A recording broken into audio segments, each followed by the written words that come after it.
आंखों से अपनी संकल्प बोल के हम तो निकल पड़े हर द्वार खोल के गगन का। मित्रों नमः संस्कृताय। संस्कृत गंगा दारागंज प्रयागराज से मैं अरुण कुमार पांडे आप सबका स्वागत करता हूं। आज हम एक बहुप्रतीक्षित विषय को लेके आए हैं।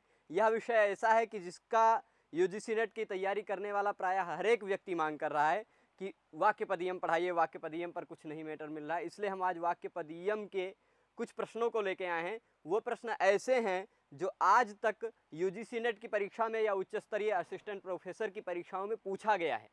तो ऐसे प्रश्नों को ही हम केवल नहीं बताएंगे, इन प्रश्नों से संबद्ध जो कारिकाएं हैं, यानी ये प्रश्न जिन कारिकाओं से उठाए गए हैं उन कारिकाओं को भी हम आपको सरलता से स्पष्ट करके बताएंगे।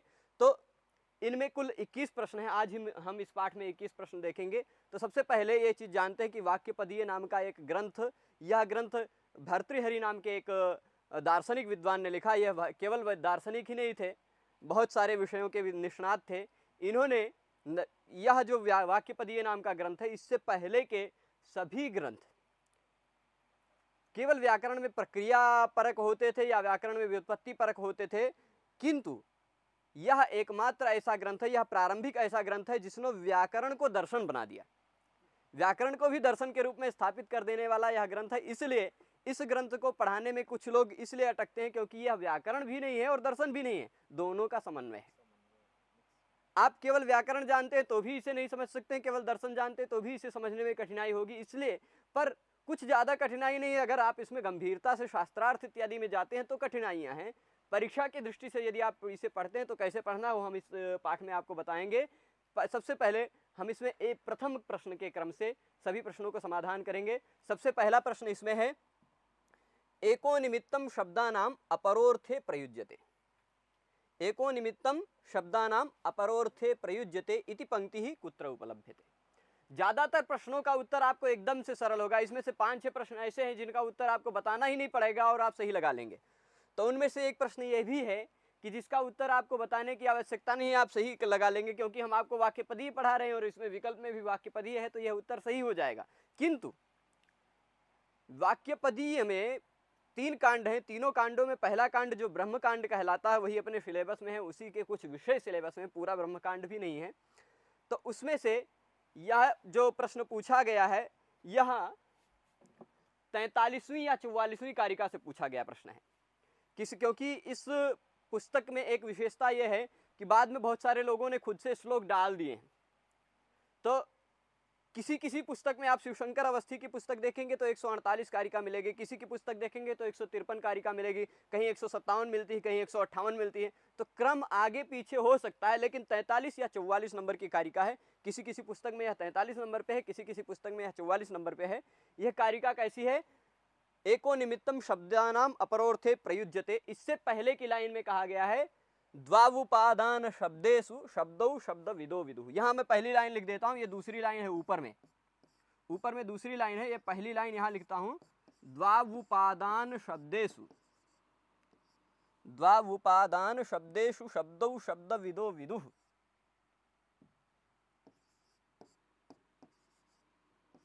द्वावुपादान शब्देषु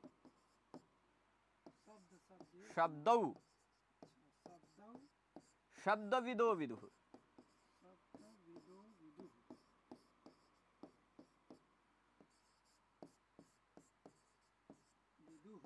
विदुः मतलब जानते हैं। विदुः मतलब क्या है? जानते हैं। कौन जानते हैं? शब्द विदः। शब्द के जानकार जानते हैं। क्या जानते हैं? 2 प्रकार के उपादान शब्द होते हैं। 2 प्रकार के उपादान शब्द होते हैं। अब उपादान शब्द है तो इसका मतलब कुछ अनुपादान शब्द भी है। उपादान मतलब ऐसे शब्द जिनका हम ग्रहण करते हैं, वो शब्द उपादान शब्द कहते हैं। इस पहले कारिका को पूरी तरह से समझेंगे। यह कारिका प्रश्न का उत्तर तो आप लगा सकते हैं कि एको निमित्तम शब्दानाम अपरोर्थे प्रयुज्यते। पहली लाइन ये है, द्वाउपादान शब्देषु शब्दौ शब्द विदो विदुः एको निमित्तम शब्दानाम अपरोर्थे प्रयुज्यते। यह कारिका है। किंतु यह कारिका कहां पे मिलती है? वाक्यपदीय में मिलती है। इसका उत्तर बी सही होगा। या आप निस्संदेह लगा लीजिए कि इसका उत्तर बी सही है। किंतु इस कारिका को भी तो समझ के रखें कि मान लिया इस कारिका बहुत महत्वपूर्ण है, स्फोट के विषय में भी है और दूसरी चीज की वाक्य पदीय के सिद्धांत किस दृष्टि से चलते हैं वो भी चीज हम इस कारिका से समझ सकते हैं। तो शब्द दो प्रकार के, पहले मुख्य रूप से मैं एकदम जड़ से आपको बताता हूं, दो प्रकार के शब्द हैं। एक शब्द है अनुपादान शब्द और दूसरा शब्द है उपादान शब्द। व्यावहारिक दृष्टि से आप समझते जाएंगे तो आपको समझना एकदम से आसान होगा कि अनुपादान शब्द क्या होता है, उपादान शब्द क्या होता है। उपादान शब्द वह होता है कि जिन पर व्याकरण का कुछ नियम लगाया जा सकता है, वो उपादान शब्द होता है। पर अनुपादान शब्द कैसे होता है, जैसे मान लीजिए कि पर्वत पे या झरने पे झरने की आवाज आ रही है, क्या उस पर कोई व्याकरण का नियम लगेगा? मणि खनक रहा है, नूपुर किसी का पायल खनक रहा है, या क्या कहते हैं नदी, मेघ की आवाज आ रही, इन सबको अनुपादान शब्द कहा गया। इन सभी शब्दों के लिए कोई नियम नहीं बनाया गया है, तो ये व्याकरण शब्द में इन सभी शब्दों का ग्रहण यानी कि उपादान नहीं किया गया है, इसलिए ये सभी अनुपादान शब्द हैं। किंतु जिन शब्दों का व्याकरण में ग्रहण किया गया है वह उपादान शब्द, इसके उसे कहते हैं, उपादान शब्द होता है मनुष्यवाक। मनुष्यवाक को उपादान शब्द कहा जाता है। वैसे बहुत सारे लोगों की भाषा है, भाषाएं बहुत सारे लोगों के शब्द हैं, जैसे पशु पक्षी भी अपनी भाषा में बोलते हैं, उनका भी अर्थ होता है। तो जो अर्थ वाला शब्द हो वही उपादान शब्द है ऐसा भी नहीं कह सकते, जो फिर पशु पक्षियों के लिए भी व्याकरण बनाना पड़ेगा। उपादान शब्द इस व्याकरण शास्त्र में उसे लेना है जो मनुष्य बोलते हैं, मनुष्यवाक उपादान शब्द। तो उपादान शब्द क्या है? मनुष्यवाक। वह उपादान शब्द दो प्रकार का, उपादान शब्देषु द्वौ उपादान शब्देषु शब्दौ। उपादान शब्दों में दो शब्द हैं ऐसा शब्दविद जानते हैं। यहां देखिएगा, उपादान शब्देषु यानी उपादान शब्दों में द्वौ शब्दौ, दो प्रकार के शब्द होते हैं ऐसा शब्दविदो यानी शब्द को जानने वाले, शब्दम जानन्ति इति शब्दविदः, शब्दों को जानने वाले वैयाकरण लोग विदुः यानी जानते हैं। उपादान शब्दों में दो प्रकार के शब्द होते हैं ऐसा शब्द शास्त्र को जानने वाले लोग जानते हैं, कहते हैं, ठीक है। तब उन दो शब्दों में से एको निमित्तम शब्दानाम, उन दोनों में से एक शब्दानाम निमित्तम, एक जो है पहला जो है वह शब्दों का निमित्त है। अभी ये शब्दों का निमित्त कैसा ये भी समझाएंगे। और अपरः मतलब दूसरा क्या है? अर्थे प्रयुज्यते। अपरः एकः शब्दानाम निमित्तम अपरः अर्थे प्रयुज्यते। अपरः मतलब दूसरा, एकः अपरः, एकः मतलब पहला जो है वह शब्दों का निमित्त है, और अपरः यानी जो दूसरा है वह सह अर्थे प्रयुज्यते, वह अर्थ में प्रयुक्त होता है। समझिएगा, तो अपरः अर्थे प्रयुज्यते, इस बात को यहां से ऐसे समझ सकते हैं कि अपरः मतलब जो दूसरा है वह अर्थ में प्रयुक्त होता है। वह कहां पे प्रयुक्त होता है? अर्थ में प्रयुक्त होता है।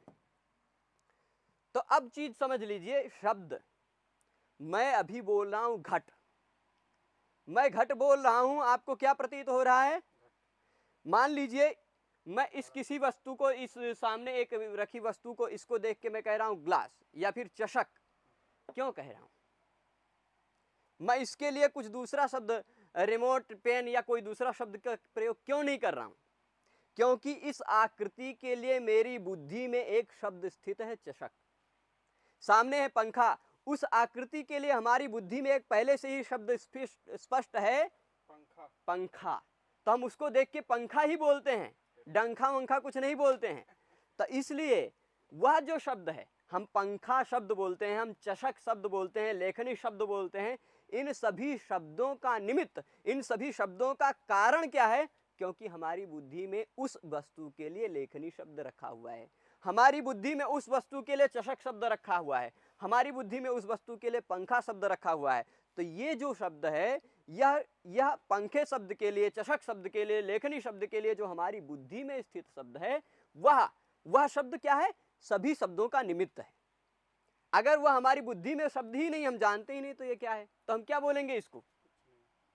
तो इस शब्द का, इसके लिए जो हम बोलना चाहते हैं वह शब्द कोई हमारी बुद्धि में है ही नहीं, हम जानते ही नहीं है क्या है, तो उसके लिए हम कोई शब्द का प्रयोग नहीं कर पाएंगे। इसलिए अगर शब्द का हम प्रयोग करते हैं तो उस शब्द के प्रयोग का एक निमित्त है जो हमारी बुद्धि में स्थित है, वह शब्द है कि नहीं? तो वह जो बुद्धिस्थ शब्द है, जो स्फोटात्मक शब्द है, वह शब्द एकः निमित्तम, वो सभी शब्दों का निमित्त है। और अपरः मतलब दूसरा शब्द है जो अर्थ में प्रयुक्त होता है। दूसरा शब्द क्या है? अर्थ में प्रयुक्त होता है। हमने बोल दिया लेखनी, तो लेखनी अर्थ का आपको ज्ञान हो गया। लेखनी रूपक अर्थ को प्रवृत्त ज्ञान कराने के लिए दूसरा शब्द जो हम शब्द बोलते हैं, जो हमारे मुखों से उच्चारित होता है, ल ए ख अ न ई, इन वर्णों का समुदाय जो उच्चारित होता है वह अपर है, यानी वह दूसरा शब्द है। पहला शब्द बुद्धिस्ट है, दूसरा शब्द है बाह्य, बाह्य जगत में। तो बौद्धार्थ, इन बुद्धिस्ट शब्द का भी अर्थ होता है और बाह्य जगत का भी अर्थ होता है। तो ये चीज समझिएगा। द्वाउपादान शब्देषु मतलब दो प्रकार के शब्द होते हैं जो शब्द भी जानते हैं। उनमें से एक पहला बुद्धि में रहता है, दूसरा बाहर बाह्य जगत में रहता है, जो प्रयुक्त होता है, अर्थ में प्रयुक्त होता है। यह पंक्ति कहाँ पर प्राप्त होती है? तो वाक्य पदीय में प्राप्त होती है। तो पहले का उत्तर आप क्या जानेंगे? बी सही है। दूसरा प्रश्न है, यह दूसरा प्रश्न वाक्य पदीय की पहली कारिका से ली गई है। दूसरा प्रश्न पहली कारिका से लिया गया है।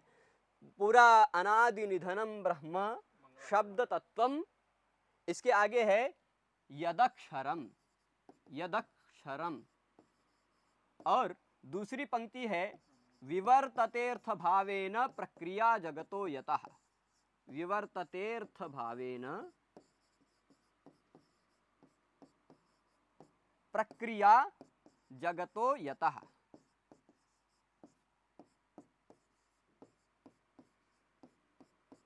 ज्यादातर लोगों को यह कारिका याद होगी क्योंकि हम वाक्य पदीय की पहली कारिका है। तो अनादि निधनम ब्रह्म, अनादि, यह क्या कहता है? यह कथन किसका है? तो अब आप जानते हैं कि वाक्य पदीय की पहली कारिका है। वाक्य पदीय किसकी रचना है? भर्तृहरि की रचना है। तो यह कथन किसका है? इसका सही उत्तर आपको पता चल जाएगा कि इसका सही उत्तर है सी, यह कथन भर्तृहरि का है। किसका है? भर्तृहरि वैयाकरण भी थे, भर्तृहरि वैयाकरण भी थे, दार्शनिक भी थे, सब कुछ थे। तो ये भर्तृहरि का कथन है। ठीक है। अब किस ग्रंथ में कथन है? वाक्य पदीय में। ऐसा भी प्रश्न हो सकता है। अब इसका अर्थ भी सोच लीजिए, अर्थ से भी प्रश्न आ सकता है, क्योंकि इन्हीं 21 प्रश्नों में अभी आगे एक प्रश्न आएगा जो इसके अर्थ से भी आया है। तो इसका अर्थ भी हम आपको इस कारिका का समझा देते हैं। यह कारिका है, समझ लीजिए, व्याकरण शास्त्र को वेदांत शास्त्र की तर्ज पर चलाने के लिए। वेदांत में आप जानते हैं ब्रह्म सत्यम जगन मिथ्या, ब्रह्म ही एकमात्र सत्य है, पूरा संसार गलत है, झूठा है, पूरा संसार झूठा है। ब्रह्म ही, ये संसार में कुछ नहीं, ये भी ब्रह्म है, मैं भी ब्रह्म हूँ, ये भी ब्रह्म है, ये भी ब्रह्म है, सब कुछ ब्रह्म है। ये ब्रह्म में भ्रम दिखाई पड़ता है। जैसे रस्सी आप देखते हैं, रस्सी में सांप दिखाई पड़ता है। शुक्ति आप देखते हैं, सीप दिखते हैं, उसमें प्रकाश, सूर्य के प्रकाश के कारण उसमें कभी कभी चांदी दिखाई पड़ जाता है। तो क्या है? क्या वो वास्तविक रूप में चांदी है? नहीं, लेकिन आपको चांदी दिखाई पड़ता है ना। क्या वह वास्तविक रूप में सांप है? नहीं, किंतु फिर भी आपको सांप दिखाई पड़ता है ना।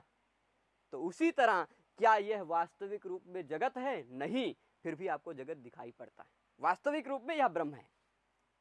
तो उसी तरह ये वेदांत की फिलोसॉफी है। उसी तरह ये भी कहते हैं कि जो ब्रह्म है, जो ब्रह्म है जिसका आदि और निधन, आदि मतलब आरंभ और निधन मतलब अंत, जिसका ना होता हो। आदिश्च निधनम च इति आदि निधने, आदि और निधन यानी प्रारंभ और अंत, जिसकी उत्पत्ति होती हो और जिसका अंत होता हो, वह आदि निधन वाला कहा जाएगा। किंतु जिसकी ना तो उत्पत्ति होती हो ना तो निधन होता हो, वह अनादि निधन कहलाएगा। ना ही आदि है ना ही निधन है। न विद्यते आदि निधने यस्य सह यस्य तत् अनादि निधनम ब्रह्म। ब्रह्म शब्द नपुंसक लिंग है, इसलिए उसका विशेषण अनादि निधनम लगेगा। तो वह ब्रह्म कौन है? अनादि निधन है, यानी उसका ना तो आदि होता है ना तो निधन होता है, ना वह पैदा होता है ना वह मरता है। सृष्टि के आरंभ से था और सृष्टि के अंत तक, क्या सृष्टि के अंत भी हो जाएगा तो भी वो रहेगा। ठीक है। तो अनादि निधनम ब्रह्म, वह ब्रह्म कौन है? जिसका ना तो आदि है ना तो अंत है।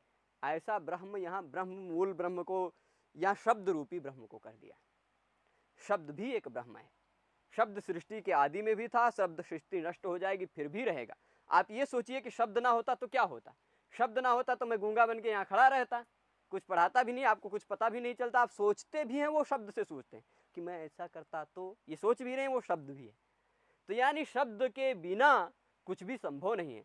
तो शब्द रूपी ब्रह्म जो है, जिसका ना तो आदि होता है ना तो निधन होता है, ना वह पैदा होता है ना वह मरता है, ऐसा शब्द तत्व रूपी जो ब्रह्म है, या स्फोटात्मक शब्द रूपी जो ब्रह्म है, ऐसा ब्रह्म क्या कहलाता है? जो कि अक्षर है। अक्षर मतलब नक्षरति, जो कभी क्षरण नहीं होता, जिसका कभी नाश नहीं होता है, मतलब कोई परिवर्तन नहीं होता है, जो अनुस्यूत रूप में वैसे का वैसा रहता है, वह अक्षर ब्रह्म जो है, जो अनादि निधन है, वही ब्रह्म अर्थभावेन विवर्तते। अर्थभावेन विवर्तते का तात्पर्य यह है कि वही अर्थ के रूप में विवर्तित होता है, यानी परिवर्तित हो जाता है। अर्थ के रूप में वह परिवर्तित होता है। क्या होता है कि शब्द है, लेखनी शब्द है, लेकिन लेखनी शब्द ही भ्रम से, जैसे रस्सी में सांप दिखाई पड़ जाता, वैसे लेखनी शब्द में यह दिखाई पड़ जाता है। यह शब्द से अन्य कुछ है ही नहीं, जो है सब शब्द ही है, वही अर्थ के रूप में विवर्तित होता है। विवर्तित होता है मतलब परिवर्तित हो जाता है। अतत्वतः अन्यथा प्रथा विवर्तः, मतलब तात्विक परिवर्तन नहीं होता उसमें, अतात्विक परिवर्तन होता है। लेखनी शब्द से लेखनी अर्थ में कोई परिवर्तन नहीं, वही विवर्त रूप हो गया उसका, मतलब जैसे रस्सी से सांप बन जाता है, वैसे लेखनी शब्द से लेखनी अर्थ बन गया। तो अर्थ भावेन विवर्तते, और उसी शब्द से, उसी शब्द रूपी ब्रह्म से जगतः यानी इस संसार की समग्र प्रक्रिया चलती है। प्रक्रिया जगतो यथा। तो यह शब्द ब्रह्म के बारे में बताई गई है इस कारिका में। इस कारिका का प्रतिपाद्य विषय क्या है? शब्द ब्रह्म है। शब्द ब्रह्म के जो विशेषण बताए गए उनको भी हम समझ लिए, पर इसका सही उत्तर क्या है? भर्तृहरि। आगे अगला प्रश्न हम चलेंगे, तीसरा प्रश्न। इदमाद्यम पदस्थानम सिद्धि सोपान पर्वणाम इयम सा मोक्षमाणा नाम अजिष्माराज पद्धति। दूसरी लाइन है इसका, इयम सा मोक्षमाणा नाम अजिष्माराज पद्धति। देखिएगा, ये लिखते हैं तो थोड़ा ज़्यादा समय लग रहा है, इसलिए मैं आपको समझा देता हूँ। इदम, ये आप समझ लीजिए कि व्याकरण, इस वाक्य पदीय में 10वीं या 11वीं कारिका से व्याकरण की प्रशंसा आरंभ करते हैं, और 10-11 कारिकाओं में, 10-11 श्लोकों में व्याकरण शास्त्र की प्रशंसा की गई है। तो व्याकरण की प्रशंसा में ही यह भी कहा गया, और यह 16वीं कारिका का विषय, 16वीं कारिका में यह मिलता है, इसमें भी व्याकरण की प्रशंसा ही की गई है। इदम मतलब इदम व्याकरण शास्त्रम, यह व्याकरण शास्त्र कैसा है? आद्यम पदस्थानम, आद्य मतलब पहला, प्रारंभिक। आद्य मतलब यह व्याकरण शास्त्र कैसा है? जो सिद्धि के मार्ग हैं, सिद्धि सोपान। सिद्धि सोपान मतलब सिद्धि, आप कुछ सिद्ध करना चाहते हैं, उस सिद्धि का सोपान यानी मार्ग, सिद्धि के सोपान रूपी मार्ग। अब मार्ग है तो 1 2 3 4 ऐसे कई सीढ़ी होती हैं, तो ऐसे कई पर्व होते हैं, सीढ़ियों को पर्व कहा गया। तो सिद्ध सोपान के पर्वों का पहला पद स्थान है व्याकरण। आप अगर सिद्धि को प्राप्त करना चाहते हैं तो आपको पहला कदम रखना पड़ेगा, और वह पहला कदम है व्याकरण शास्त्र। आद्यम पद स्थानम, पहले पद का स्थान है। तो और इयम सा मोक्षमाणा नाम अजिह्मा राज्य पद्धति। इयम मतलब यह कैसी राज पद्धति है, यह कैसा राजमार्ग है? राज पद्धति कहा है। व्याकरण को क्या कहा गया है? राजमार्ग मतलब हाईवे। व्याकरण पे आप पा गए तो आप हाईवे पहुंच गए, मतलब आप अब सीधे बहुत जल्दी पहुंच जाएंगे लक्ष्य पर। यह राज पद्धति है, और कैसी राज पद्धति है? अजिह्मा। अजिह्मा मतलब अकुटिला, सरला, अत्यंत अकुटिल, एकदम सरल। हाईवे ऐसा है कि उस पर थोड़ी सी भी स्लिप नहीं होती, थोड़ा सा भी उबड़ खाबड़ ऊंच कूच नहीं आता है, एकदम से सरलतम ढंग से आप इस व्याकरण शास्त्र रूपी हाईवे के द्वारा अपने लक्ष्य को, अपनी सिद्धि को प्राप्त कर सकते हैं। लक्ष्य सिद्धि क्या है? वेद शास्त्र इत्यादियों का ज्ञान। तो इयम मतलब यह कैसी राज पद्धति है? मोक्षमाणा नाम मतलब मोक्षे इच्छावता, मोक्ष में जो इच्छा रखते हैं उन सब के लिए। अजिह्मा मतलब अकुटिला, टेढ़ी मेढ़ी नहीं, सीधी अजिह्मा, सरला और सीधी, सरल और सीधी राज पद्धति मतलब हाईवे, राजमार्ग है यह व्याकरण शास्त्र। उसके बारे में कहा है। तो इदम इति पदस्य कहा अर्थ। इदम मतलब यह क्या है? तो इदम इति पदस्य कहा अर्थ, यह व्याकरण शास्त्र, व्याकरण शास्त्र हाईवे है। सिद्धि सोपान पर सिद्धि को जो प्राप्त करना चाहते हैं उनका पहला पदस्थान है, आद्यम पदस्थानम। तो इस तरह से स्पष्ट है ना यह प्रश्न? इस तरह का प्रश्न आए तो आप क्या लगाएंगे? व्याकरण शास्त्र की प्रशंसा इसमें की गई है। साहित्य को आप नहीं कह सकते कि आप सब साहित्य पढ़ लिए तो सब कुछ जान जाएंगे, ऐसा नहीं कहते हैं। ना दर्शन के बारे में कहते हैं, ना ही निरुक्ति के बारे में कहते हैं। प्रधानम च षट्सु अंगेषु व्याकरणम तस्माद् अध्येयं व्याकरणम प्रधाने च कृतो यत्नः फलवान भवति, इसी तरह महाभाष्यकार भी कहते हैं। तो अब आगे हम चौथे प्रश्न में आते हैं। अर्थ रूपम तथा शब्दे स्वरूपम च प्रकाशते, यह दूसरी लाइन है। आप कारिका नंबर 49 या 50 देखेंगे, किसी किसी पुस्तक में 49 मिल जाएगा, किसी किसी पुस्तक में 50 मिल जाएगा। तो कारिका ऐसी है, आत्म रूपम यथा ज्ञाने ज्ञेय रूपम च दृश्यते। आत्म रूपम यथा ज्ञाने ज्ञेय रूपम च दृश्यते अर्थ रूपम तथा शब्दे स्वरूपम च प्रकाशते। हम कुछ जानते हैं, जैसे मैं कह दूंगा कि मैं महेश को जानता हूं, ऐसा हम अगर कुछ जानते हैं तो मेरा ज्ञान है कि नहीं है? ज्ञाने यथा आत्मरूपम, मैं महेश को जानता हूं, इस ज्ञान में मैं अपने आप को भी तो जानता हूं। आत्मरूपम यथा ज्ञाने, अगर हम जानते हैं तो अपने आप के रूप को भी तो जानते हैं। और ज्ञेय रूपम, जो हमारे ज्ञेय है, जो महेश है, उस ज्ञेय रूपम च दृश्यते, वह ज्ञेय रूप का भी दिखाई पड़ता है, अपने आप का भी रूप दिखाई पड़ता है ना। जानने योग्य जो है ज्ञेय है, और ज्ञान है मतलब जो मैं हूं, आत्म रूप भी दिखाई पड़ता है, ज्ञेय रूप भी दिखाई पड़ता है, मैं इसे जानता हूं। तो उसी तरह अर्थ रूपम तथा शब्दे स्वरूपम च प्रकाशते, उसी तरह शब्द से अर्थ और स्वयं शब्द का भी बोध होता है। शब्द से घट रूपी अर्थ का भी, मतलब जो इसमें कंबू है, ग्रीवा है, इत्यादि सब कुछ है, उस घट रूपी अर्थ का भी बोध होता है और घट शब्द का भी बोध होता है। मैं कहूंगा घट लिखो तो आप घट ऐसे डिजाइन नहीं बनाएंगे, आप घ अ ट अ इन चारों वर्णों के समाहार शब्द को लिखेंगे। और अगर हम कहेंगे घट लाओ तो घ अ ट अ लिख के नहीं लाएंगे, आप घट एक कंबू ग्रीवा वाली आकृति को लेके आएंगे, आकृति वाले एक किसी द्रव्य को लेके आएंगे, तो अर्थ भी प्रतीत होता है, उससे शब्द भी प्रतीत होता है। तो अर्थ रूपम तथा शब्दे स्वरूपम च प्रकाशते, उसी तरह शब्द से अर्थ रूप की भी प्रतीति होती है और स्वरूप की भी प्रतीति, यानी शब्द रूप की भी प्रतीति होती है। ठीक है, तो उस स्वरूप का भी प्रकाशित होता है। यह वाक्य कहाँ कहा गया है, वाक्य का अर्थ मैं आपको समझा दिया हूं। तो अभी तक जितने वाक्य पूछे गए हैं परीक्षाओं में, उनको हम इस तरह से अर्थ से समझते चलेंगे। भविष्य में इस वाक्य पदीय का सामान्य परिचय और सभी कारिकाओं का अर्थ ऐसा हमारे मन में चिंतन है, या जितने विषय बताए गए उन विषयों का तो अर्थ हम आपको स्पष्टता बताएं, ऐसा चिंतन है कि उस पर वीडियो आएगा, भविष्य में शीघ्र ही आएगा। पर अभी जितना हमारे चल रहा है उस पर चलते हैं। तो इसका यह वाक्य कहाँ पर प्राप्त होता है, इसका आप सही उत्तर लगा देंगे कि यह वाक्य पदीय में वाक्य प्राप्त होता है। पहला उत्तर सही होगा। लघु मंजूषा और काशिका, ये सब जो ग्रंथ बताए गए हैं, लघु मंजूषा है नागेश भट्ट की, काशिका वामन जयादित्य की, महाभाष्य भगवान पतंजलि की रचना है, इन सभी में यह वाक्य नहीं प्राप्त होता है। तो इसके आगे के प्रश्न में हम चलते हैं। आगे का 5वां प्रश्न है, अनुविद्धमिवं ज्ञानम सर्वम शब्देन भासते। अनुविद्धमिवं ज्ञानम सर्वम शब्देन भासते, इससे पहले की लाइन है, नसोस्ति प्रत्ययो लोके यह शब्दानुगमादृते। संसार में ऐसा कोई भी ज्ञान नहीं है जो शब्द के बिना होता हो। ऐसा कोई भी ज्ञान होगा आपको कि जो शब्द के बिना हो जाए? आप सोचेंगे कि चलो मैं लेखनी को जानता हूं, तो लेखनी में भी शब्द तो आएगा। शब्दानुगमादृते सह प्रत्ययः नास्ति, लोक में ऐसा कोई भी प्रत्यय नहीं है, ऐसा कोई भी ज्ञान नहीं है जो शब्दानुगम के बिना हो जाए, शब्द ज्ञान के बिना हो जाए। तो इसी तरह अनुविद्धमिवं ज्ञानम सर्वम ज्ञानम, सर्वम ज्ञानम अनुविद्धमिव, बिंधा हुआ। जैसे क्या कहते हैं, मणि है ना, मणि दोहरे से बिंध जाता है माला बनाते समय, तो वैसे सभी शब्द अर्थ से बिंध गया है। तो सर्वम ज्ञानम, सभी ज्ञान शब्द से अनुविद्धम इव भासते। अनुविद्धम इव मतलब सभी प्रकार का ज्ञान शब्द से बिंधा हुआ सा प्रतीत होता है, ऐसा प्रकाशित होता है। यह इस वाक्य का अर्थ है कि सभी ज्ञान शब्द से बिंधा हुआ है, शब्द के बिना कोई ज्ञान हो ही नहीं सकता। नसोस्ति प्रत्ययो लोके यह शब्दानुगमादृते। तो यह वाक्य, यह जिसमें है, यह भी प्रश्न इसी तरह का है, यह भी सरल प्रश्न है, आप इसका भी उत्तर लगा सकते हैं कि यह वाक्य पदीय का है।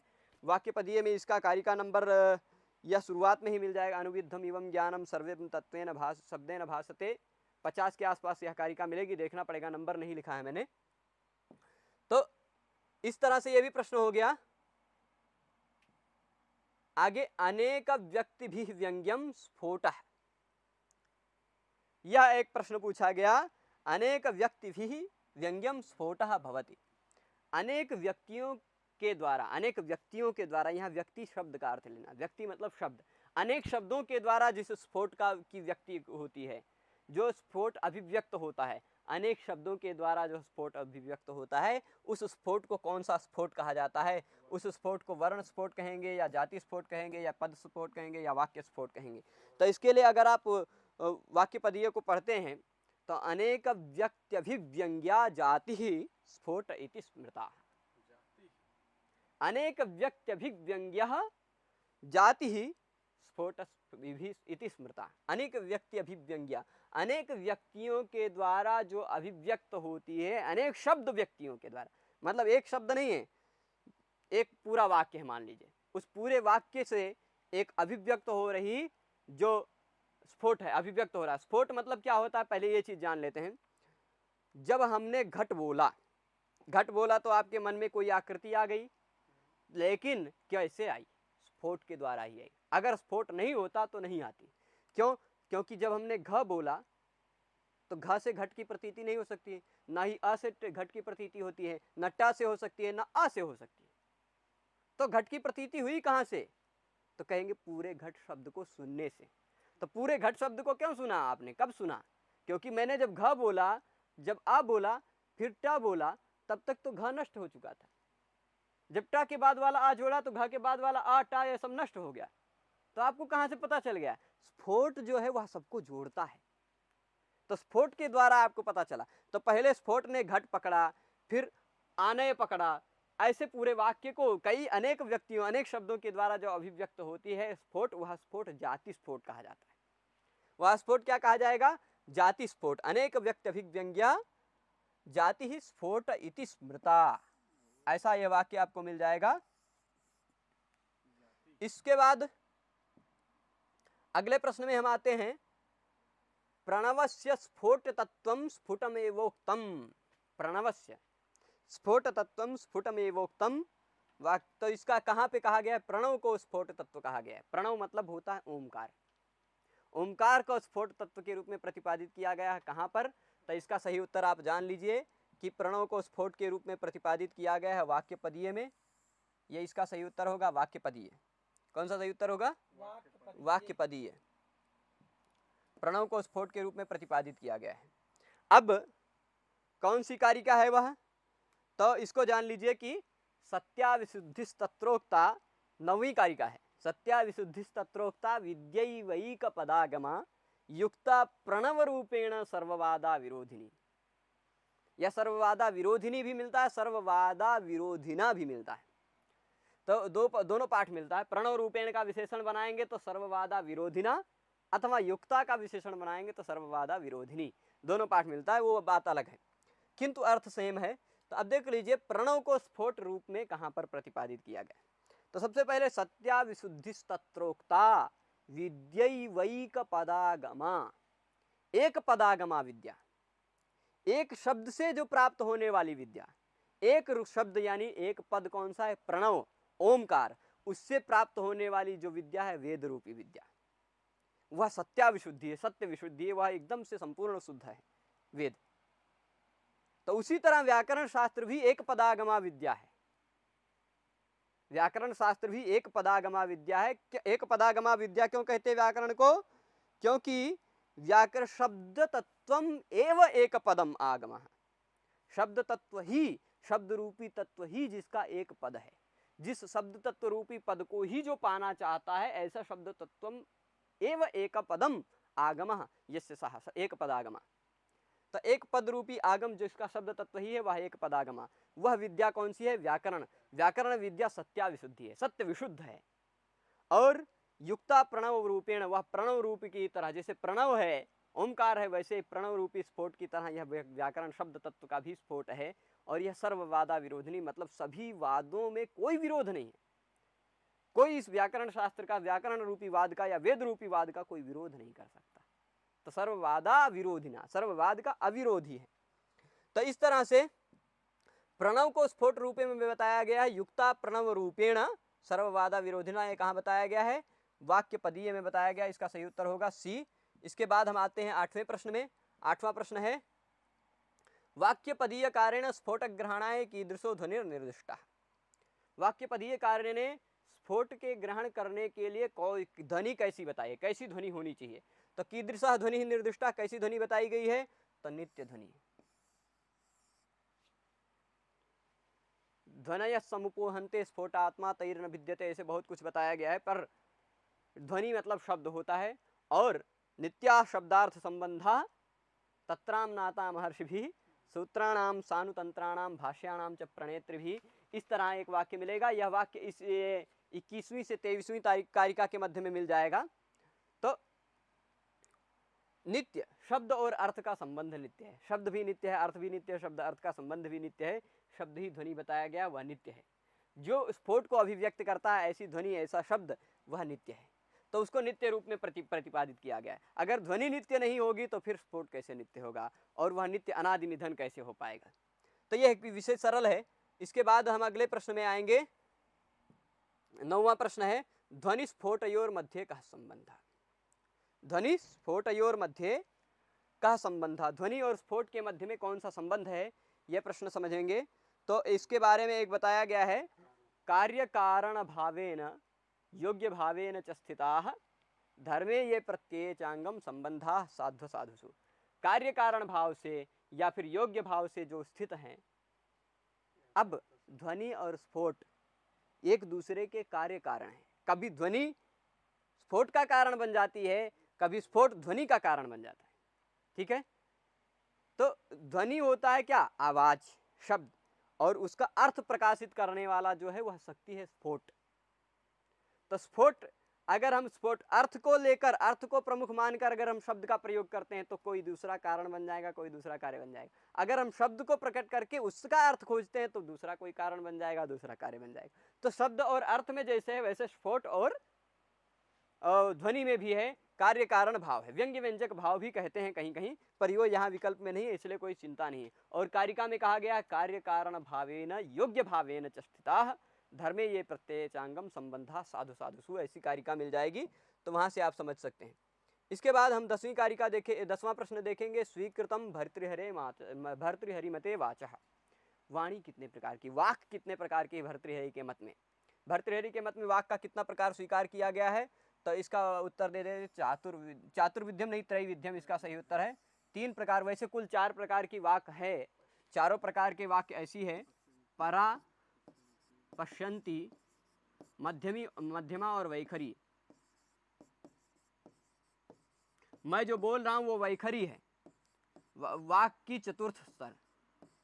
जो भी कोई भी बोलता है वो वैखरी में बोलता है। मध्यमा अपने मन में या प्राण में रहती है, आत्मा में जो शब्द रहता है वो मध्यमा है। परा, पश्यंती और उच्च स्तर की बात है। किंतु भर्तृहरि के मत में ये जो पश्यंती, मध्यमा और वैखरी, ये 3 वाक्य बोले गए हैं, 3 प्रकार की बोले गए हैं शब्द। ऐसा है कारिका। वैखर्या मध्यमायाश्च, वैखर्या मध्यमायाश्च, फिर उसके ये वैखर्या, ये ऐसे ही होगा, पश्यंत्या मध्यमायाश्च वैखर्याश्चैतदद्भुतम्, ऐसा शुरुआत है। पश्यंत्या मध्यमायाश्च वैखर्याश्चैतदद्भुतम् अनेक तीर्थभेदायास्त्रय्याः वाचः परम पदम। त्रय्याः वाचः परम पदम, त्रयी वाच है। ये 3 प्रकार की बताई गई। ये जो वाक है ये चिद रूपी वाक है। परा जो है वो दूसरे प्रकार की वाक है, पर इसको ये जो मनुष्यों के बस की बात नहीं है, वो परावाक। ऋषि लोग साक्षात्कार करते थे, वो भी पश्यंती होता है, उससे भी उच्च स्तरीय है।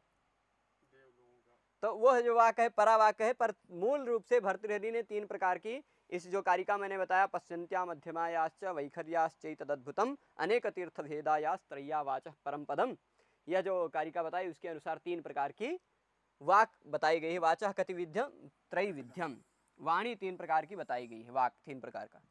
तो अब इसके बाद 11वां प्रश्न देखेंगे। शब्द तत्वम केन रूपेण विवर्तते। शब्द तत्वम केन रूपेण विवर्तते, पहले ही कारिका में यह बताया था, विवर्तते अर्थ भावेन प्रक्रिया जगतो यतः। अर्थ भी मैं बता चुका हूँ कि जो अनादि निधन ब्रह्म, जिसका आदि भी नहीं होता है, निधन भी नहीं होता, जिसकी आरंभ में भी नहीं होता है और समाप्ति भी नहीं होता है, ऐसा अनादि निधन ब्रह्म जो अर्थ के रूप में विवर्त होता है, अर्थ रूप में विवर्तता को प्राप्त होता है, मतलब अतात्विक परिवर्तन होता है। लेखनी रूपी शब्द इस लेखनी रूपी अर्थ में विवर्त हो जाता है। वास्तविक में ये लेखनी नहीं है, ये लेखनी रूपी शब्द का ही विवर्त है, और उसी से समग्र जगत की प्रतीति होती है। तो अर्थ भावेन विवर्तते, पहली कारिका से यह प्रश्न पूछा गया, इसलिए कोई कठिनाई नहीं, आसान है।